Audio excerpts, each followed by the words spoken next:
2 minute भगवान नाम का संकीर्तन करें, जो थोड़ा अंतःकरण शुद्ध हो, मन की चंचलता थोड़ी शांत हो, बुद्धि में थोड़ी कुशाग्रता बने, पापों का शमन हो और ईश्वर में अनुराग हो। नारायण, कल रात्रि के समय भागवत में मनु और शत्रुपा की 5 संतानों के विषय में श्रवण कर रहे थे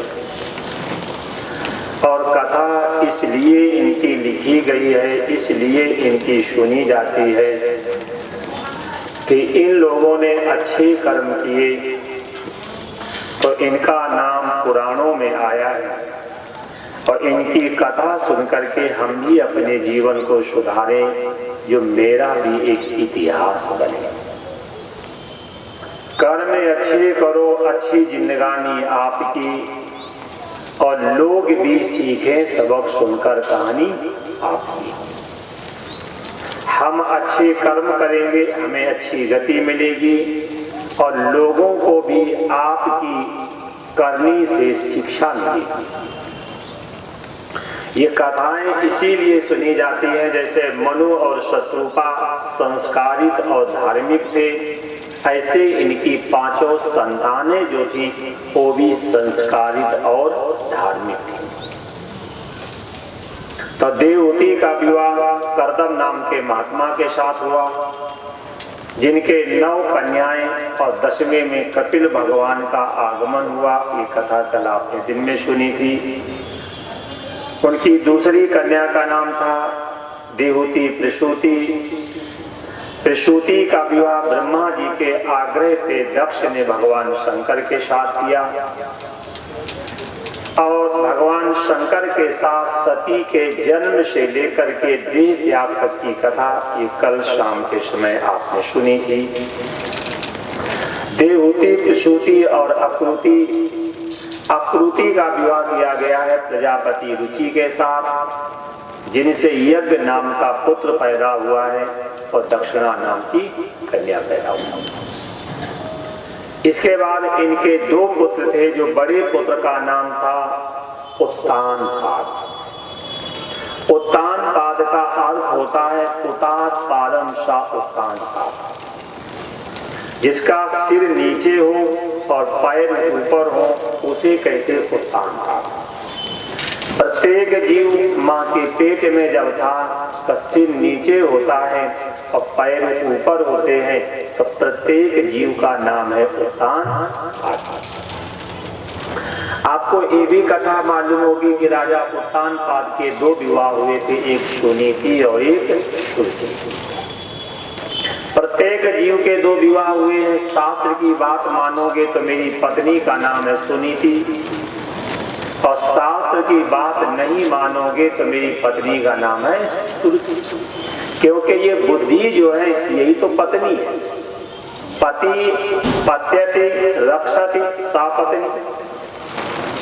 कहते हैं नदी अगर बिगड़ जाती है तो नगर को डुबा देती है, नारी अगर बिगड़ जाती है तो कुल को डुबा देती है, और बुद्धि अगर बिगड़ जाती है तो जीव को डुबा देती है। बुद्धि अगर बनेगी तो जीव बनेगा, नारी अगर बनेगी तो कुल को बनाएगी, और नदी अगर बनेगी तो नगर को बनाएगी। इसीलिए तो महात्मा लोग कहते हैं कि मकान बनाता है मिस्त्री और घर बनाती है स्त्री। माता यश गृहे नास्ति भार्या अप्रिवादनी अरण्यम नयो गंतव्यम यथा अरण्यम तथा गृहम। बोले माता यश गृहे नास्ति, घर में माना हो। माता यश गृहे नास्ति भार्या अप्रिवादनी, पत्नी कड़वा बोलने वाली हो। बोले अरण्यम नयो गंतव्यम, बोले हमें जंगल जाने की आवश्यकता नहीं है। बोले यथा अरण्यम तथा गृहम, जैसा जंगल है वैसा ही तो तुम्हारे लिए घर है। घर में मां ना हो और पत्नी कड़वा बोलने वाली हो, बोले उस व्यक्ति के लिए घर ही जंगल है। माता यस गृहे नास्ति भार्या अप्रिवादनी अरण्यम नयो गंतव्यम यथा अरण्यम तथा गृह। हमारे शास्त्रकार कहते भी हैं अगर जीवन में 6 दुख हैं तो हमें अग्नि की आवश्यकता पड़ेगी ही नहीं। कौन से? बोले कुग्राम वासा कुलहीन सेवा कुभोजनम क्रोध मुखी च भार्या मूर्खस्य पुत्रा विधवा च कन्या बिना अग्नि में ते प्रदहंति कायम। अगर ये 6 दुख मेरे जीवन में, बोले कौन? बोले कुग्राम वासा। कुग्राम वासा कहते हैं जिस गांव में कोई मंदिर ना हो, जिस गांव में कोई संत ना हो, जिस गांव में कोई ब्राह्मण ना हो, जिस गांव में कभी सत्संग कथा भागवत चर्चा ना हुई, तो उसे कहते हैं कुग्राम वासा। कुग्राम वासा कुलहीन सेवा, जो कुल से हीन हो, चरित्र से हीन हो, विचारों से शून्य हो, बोले ऐसी गति की सेवा करनी पड़ेगी। कुग्राम वासा कुलहीन सेवा अकुभोजनम, भोजन कैसा हो? ना तो सात्विक हो और ना पौष्टिक हो। कुभोजन कहते हैं सड़ा हुआ हो, बसा हुआ हो, अधिक खट्टा हो, अधिक मिर्च पड़े, उसे कहते हैं कुभोजन। कुग्राम वासा कुलहीन सेवा कुभोजनम क्रोध मुखी च भार्या। और जीवन साथी कैसा हो? बोले गुस्सैल।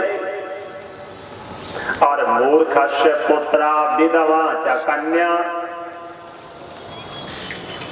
पुत्र कैसा हो? बोले मूर्ख। और कन्या कैसी हो? बोले विधवा हो। अगर ये 6 दुख हैं तो हमें अग्नि की आवश्यकता नहीं पड़ेगी, हम बिना अग्नि के चिंता कर करके मर जाएंगे। कुग्राम वासा कुलहीन सेवा कुभोजनम क्रोधे मुखी च भार्या मूर्खस्य पुत्रा विधवा च कन्या बिना अग्नि में ते प्रदहंति कायम। कहा भी है चिंता चिता से बढ़कर है, घुन के समान लग जाती है, मुर्दे को चिता जलाती है, चिंता जीते को खाती है। चिंता जो है बोले जीते जागते व्यक्ति को खोखला कर देती, खत्म कर देती।